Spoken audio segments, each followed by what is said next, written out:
لغمان کې د 18 میلیونه افغانیو په لګښت د بادپخ ولسوالۍ د کلینیک ودانۍ جوړه او ګټه اخیستنې ته وسپارل شوه. د لغمان په بادپخ ولسوالۍ کې د کډوالو چارو ریاست په همغږۍ د یونیسیار موسسې په مالی لګښت د عامې روغتیا ریاست په سکتور کې د 18 میلیونه افغانیو په لګښت د کلینیک ودانۍ جوړه شوه. دغه کلینیک نن د یو لړ مراسمو په ترڅ کې د لغمان والی شیخ شیر احمد حقانی، کډوالو رئیس مولوي غلام رحمان بلال او د یو شمېر نورو مسؤلینو لخوا ګټه اخیستنې ته وسپارل شو. د کډوالو چارو رئیس مولوي غلام رحمان بلال وویل د بادپخ ولسوالۍ د مرکزي کلینیک ودانۍ د تیرو جګړو پر مهال ویجاړه شوې وه چې اوس د کډوالو او عامې روغتیا ریاستونو په همغږۍ د یونیسیار موسسې لخوا د 18 میلیونه افغانیو په لګښت بیا ورغول شوه.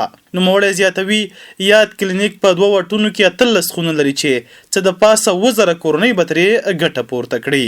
چې مالي ملاتړ یونیسیار له ادارې لخوا نشوی دی، همدارنګې همکاره اداره چې د مهاجرینو ریاست له طرفه د دوی په هله ځله باندې دغه ودانۍ جوړه شوه. په دې کې مجموعاً 2,40,000 امریکایي ډالرو مصارف راغی چې شاوخوا 18 میلیونه افغانۍ کېږي. تقریبا د یو کال په موده کې دغه کلینیک سره د 18 خونې لري، همدارنګې نور کوم لوازمات او تشنابونه، همدارنګې د محافظینو دپاره او احاطي دیوال او نور هغه لوازمات چې د کلینیک سره ضرورت دی او مربوط دي هغه ټول سره جوړ شو. او په مجموع کې په دغه ټولې ولسوالۍ کې دغسې یو کلینیک د هغه شتون نه درلودله. د لغمان والی شیخ شیر احمد حقانی د بادپخ ولسوالۍ د کلینیک په جوړېدو خوښي وښوده او د روغتیا برخه په ژوند کې مهمه وګڼله او ویل چې ولایتي ادارې هڅې پیل کړي ترڅو په لغمان کې دغه برخه لا قوي کړي او لرو پرتو سیمو کې خلکو ته روغتیايي خدمات په ښه ډول ترسره کړي. یعنې موږ کوشش کوو ولایتي اداره همکارې موسسې چې دي په دې برخه کار کوي ټول انشاءالله په شریکه باندې موږ همیشه ورسره مجلسونه هم کوو په دې حصه کې.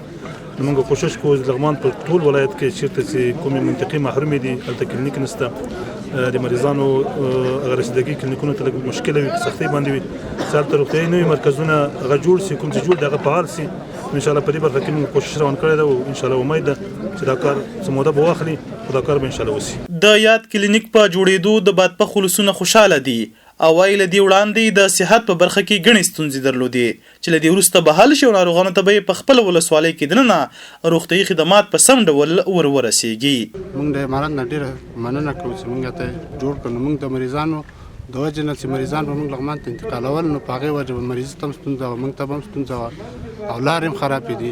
نو د هغې وجې نه اوس انشاءالله چې کلینیک دلته جوړ شوی ده، موږ ډېر خوشحاله امارت نه ډېره مننه. نو اوس د افغانستان اسلامي امارت څخه ډېر خوشحاله یو چې داسې یو مرکزي کلینیک د بادپخ ولسوالۍ لپاره دلته جوړ شو. نو موږ ډېر خوشحاله یو او د ولس ډېرې ستونزې ورسره حل شوې. نو دا د موږ لپاره یو ډېر یو ښه فرصت ده چې دلته موږ ته داسې یو کلینیک جوړ شو او موږ ډېر خوشحاله یو. دا لومړی ځل نه دی چې په یو داسې لرې پرته سیمه کې داسې کلینیک جوړیږي، بلکې له دې وړاندې هم په لرو پرتو سیمو کې کلینیکونه جوړ شوي ول.